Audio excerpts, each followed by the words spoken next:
news with Heritage, and the impact you just mentioned was the fact it's finances. How does that work? Who finances the International Criminal Tribunal for Yugoslavia, for the tape, and we're educating people here? Yeah.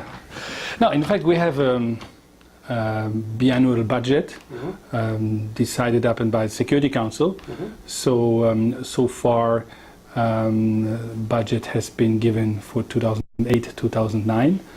But probably due to the recent event, the arrest of Karadzic, but also a few months ago of Suplanin, another fugitive, we will have cases starting later than initially planned, which means that the lifetime of the tribunal will have to be longer than initially planned, and this means that we need financial resources and human resources to have these cases tried. Did you ever expect you would be put in this position here when you started off getting your law degree, that international law would be your career? No, I don't.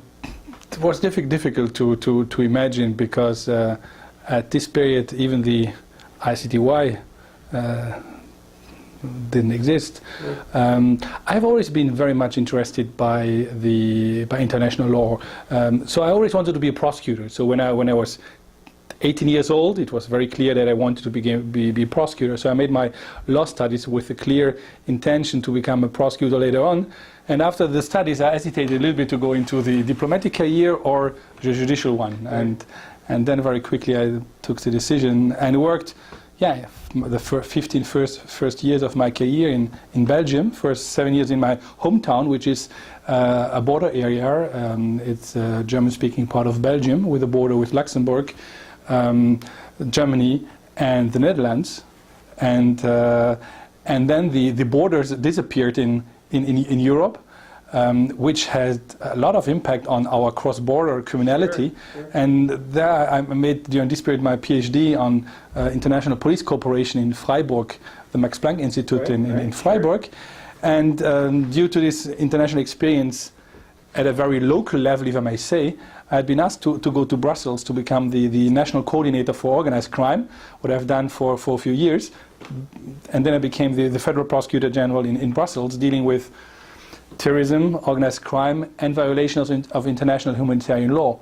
And this was in 2000-2001, where I started working on cases of violation of humanitarian law, with several cases in Belgium where the universal jurisdiction principle applied, on cases in relation to the genocide in Rwanda.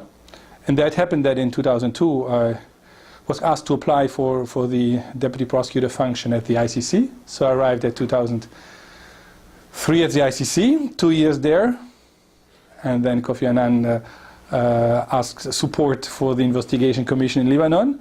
I went there for 2 years, and I was very privileged and very honored to be asked to take over Carla Del Ponte's succession since 1st of January this year. What's been the surprise as far as taking over the chief prosecutorial role at the ICTY? Something that started with Richard Goldstone and worked. What's been the surprise so far? I mean, how can I say, the first big difference between national and international level is really the kind of crimes you are investigating. If you work on organized crime at the national level, what I've done during the first 15 years, you speak about small group of people with a clear objective, which is mainly about money. You have smaller groups of victims. Victims can be from all categories of the population, all social categories. If you go to the dimension of international crime, the perpetrators have very often a very political profile, very powerful persons, sometimes very charming persons, not the classic profile of the criminal. Right. And the victims are very often the most vulnerable parts of the population, taking place in countries very, very unstable politically very often. And so the dimension of crimes is very, very, very different. The big problem has always been, I made this experience at the ICC, also in Lebanon, is of course that these kind of cases, you have to conduct them in a difficult environment where security is very often a problem.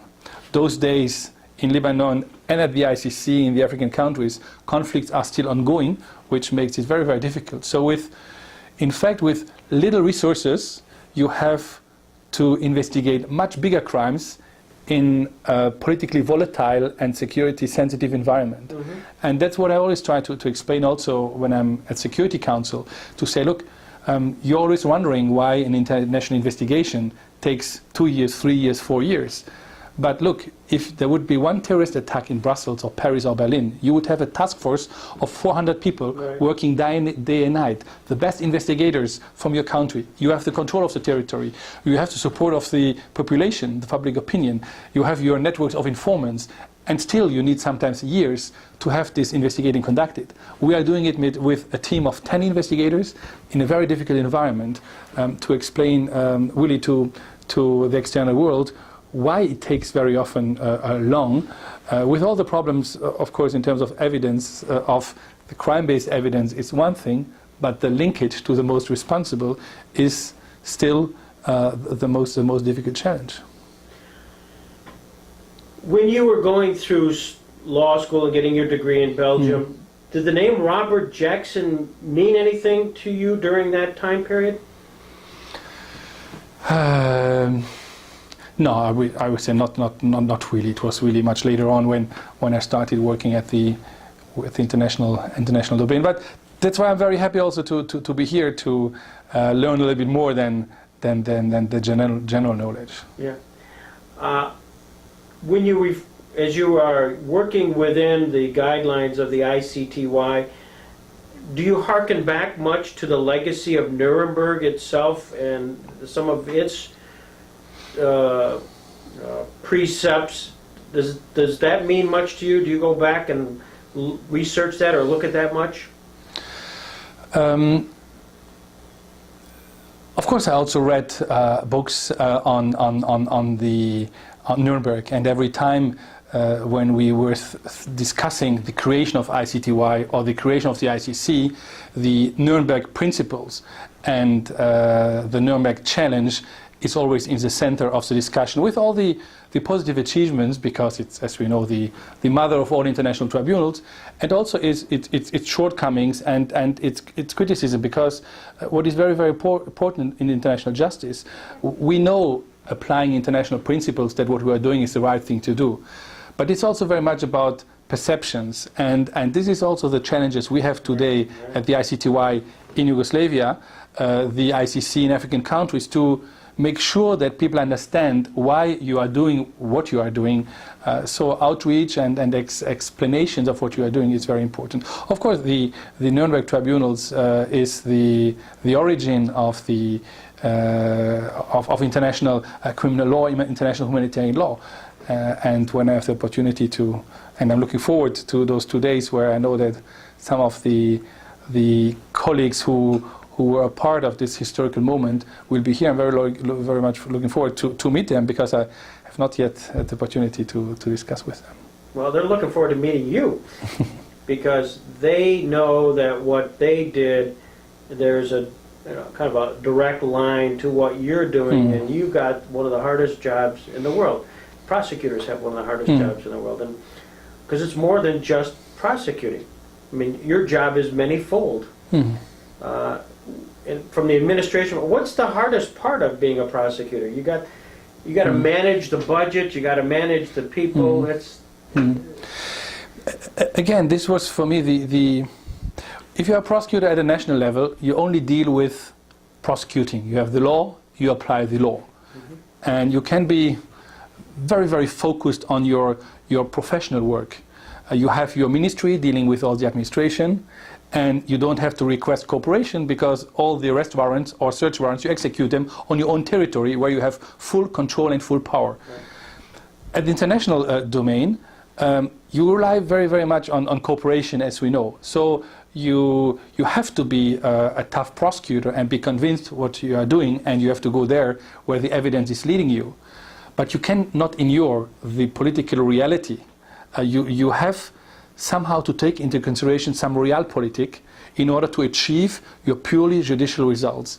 And this is the important and difficult issue. And in addition, which is not necessarily the case at the national level, you have to manage your organization in terms of resources, human resources, in terms of money. You have to defend your budget in the Security Council, at the same time convincing political leaders in the Balkans to help you looking for the fugitives, and you have to discuss with the European Union without interfering in their competences, and with making sure that you are a prosecutor and not a politician, to convince them to perhaps create some incentives for countries to cooperate with you. So it's a very, very complex area, but I still, sometimes people are saying international prosecutors are more diplomats than prosecutors. I totally disagree. Totally disagree. It's important that as an international prosecutor, you stay a prosecutor, you speak like a prosecutor, but that you look for the support of the diplomatic world, because you need them for the resources, and you need them for the successful implementation of your mandate. You mentioned realpolitik in the most current episode with Karadzic. Mm-hmm. Is it Karadzic? Yeah, Karadzic. Karadzic. How much was political will finally that arrested him and turned him over and extradited him? Was that much just the reality of the politics that changed in the country, or as opposed to just being found? Yeah.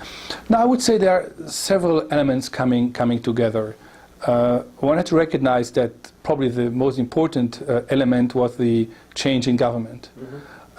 And the change at the top of intelligence and law enforcement organizations. So it was 2 weeks after the change at the head of these organizations that the arrest could take place. So it's a combination of, on one hand, the political will, which is very much influenced by the European Union politics, right. Because one of the preconditions to join the European Union is full cooperation with ICTY. This is a resolution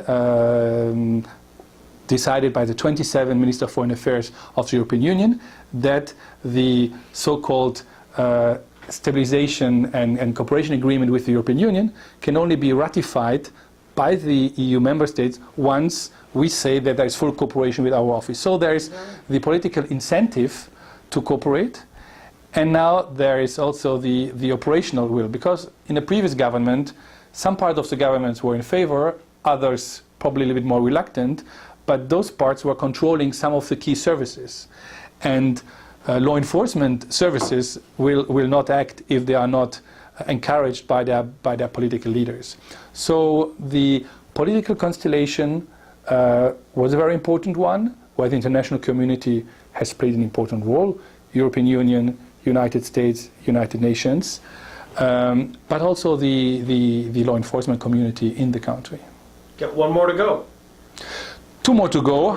Mladic, of course, which is the most important one, as a general who was in charge and we think responsible for the majority of crimes committed in Bosnia. And then Hadžić, a less known chief of police, who is also still a fugitive. But yeah, we hope that this change in politics in Serbia will have as a result that that Mladic can be arrested too. At least we are encouraging the Serbian authorities to do so, because we are really trying. That's what we have tried the last 5 months. Is really to say, look, it's not us against you. It's not the international community against you. It must be our common objective to arrest these fugitives, because they are. We have to admit as a historical reality that these persons are responsible for the most important crimes committed in Europe since the Second World War, mm-hmm. And it's in your national interest also to clarify these issues, to accept responsibility for certain individuals. And we are always trying to make clear in those last months that it's not about Serbian population or the Serbian countries. We are looking for individuals with individual criminal responsibility. And I think that today a majority of the people in the Balkans share this same objective with us, to say that if they want to have a positive European future, it's important to work and to finalize properly all the issues related to the past. Do they know where he is, Mladic? That's the question. Personally, I think that there are people knowing where he is. Then, as it was the case for Karadzic, also for Mladic, he cannot hide without a support a network. Right. So there are, of course, people helping him. And we also think that certainly somebody like Mladic, who was a very high-ranking officer, the highest-ranking officer in Bosnia from the Serbian army there, that he has still friends in the system, and it will not be easy. But again, we encourage our Serbian colleagues and counterparts to continue the excellent work they have done in the last 2 months. Did you see the movie Hunting Party? That was a Hollywood movie dealing with the search for the fox, which was basically Karadzic.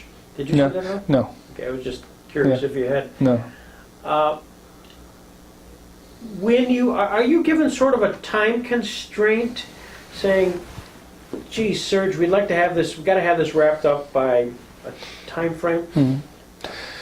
Normally, the decision by Security Council was taken 1 year ago, was all cases of first instance have to be finalized in 2008, and all cases, appeals included, must be finalized by 2010. We know today that with those 2 new arrests and some delays in other cases, that we will not be able to respect these deadlines. So we will ask later this year to Security Council additional budget, and probably we have 3 or 4 cases. They will only start in 2009, which means that 2010 will not be feasible, and I think 2011, 2012 it's more realistic. It's also logical because, as I said, the previous budget had been determined without the current arrests. Right. Given the arrest, and I saw on TV, it was well covered here in the United States, not only the arrest, but the arraignment at The Hague. Part of the delay, I'm hearkening back, part of the delay will be whether he represents himself. Having had the Milosevic problem. Do you get a sense he will represent himself, and that's just a good strategy? I mean, he has already announced that he intends to represent himself, as Milosevic has done it, and as Šešelj is doing it, the still leader of the Radical Party. Right. We will, as prosecution office, we have always systematically opposed the self-representation. Not that we are against the principle or the right of a person to defend himself, but we have seen in the past that there have been problems. Karadzic is not a lawyer.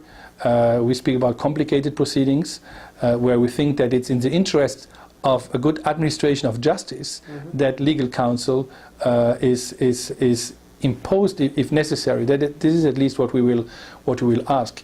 In the Šešelj trial, we have now made last week a request to the trial chamber to have counsel imposed, because after having seen how he's assuring his defense by himself, right, where in fact he's totally abusing his right, because what we are saying is it's not an absolute right.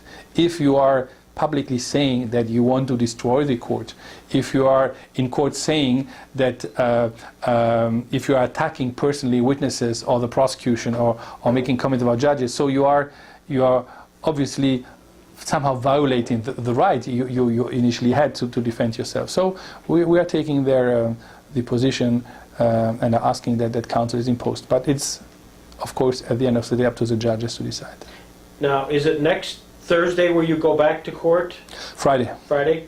And what's that for? Is that a It's in fact we had 25 days ago the initial appearance, where he has the right to ask that the indictment is read out. He has not asked to have this done, and where he can already plead guilty or not guilty, or he could say, I use my 30 days before taking any position. So next week will be the end of the 30 days. So he will have to plea based on the current operational indictment. But we have already announced as prosecution office that we will amend the indictment, as it is always the case when somebody is arrested. So in a few weeks' time, there will also be an amended indictment available.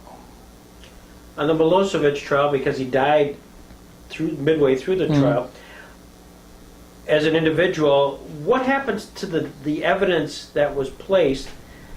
Does that become part of the record? Does the record sort of just, because of his death, there was no verdict, there was no judgment. What happens to the evidence? The evidence which has already been presented in court is of course publicly available, because this is a part of the court records. The other documents will be part of the archives, which will be one day open archives. Where do they go? Where do archives go? Is there a repository? This is one of the current questions the Security Council is looking at. The tribunals, Rwanda Tribunal and former Yugoslavia Tribunal, we have both been asked to give opinions on how to manage this kind of archives and where they have to be placed. It will be somehow a political decision if those archives are put together, ICTR, ICTY, in one place. If they are sent to the regions, you know, there are countries in the region, they absolutely want those archives to be sent to the Balkans. It's again up to Security Council to decide, but we think that it's very important that those archives stay in UN custody. And for the 10 years to come, this will not really be an archive. This will be a living documentation, because we are currently receiving almost every day requests of assistance from the war crimes prosecutors in the region, because there are still hundreds of potential cases of lower ranking officers and perpetrators who will be prosecuted in Serbia, Bosnia and Croatia for the years to come. Louise will not be able to be here. His #1 trial attorney will be. But if Louise were sitting right there, and you know that he's currently having lots of questions because of the indictment of al-Bashir, what would you ask him? What question would you ask him about what's going on? What question would I ask him? In relation to the Bashir case? Yeah. I would probably say, what have been the main reasons why you have requested publicly, why you have made your request to the pretrial chamber public? Why not waiting? Why not making a sealed application for a restaurant? I would ask him, what is strategically the main reason that you have chosen one approach before another? So it certainly is public, and it's created an awful lot of reaction. What do you think his answer might be? No, I mean, it's the referral is already old, more than 2 years, 2 years old.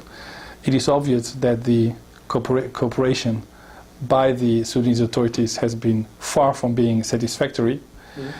Don't think that one can say that the international support in having those first 2 arrest warrants implemented has been extremely important.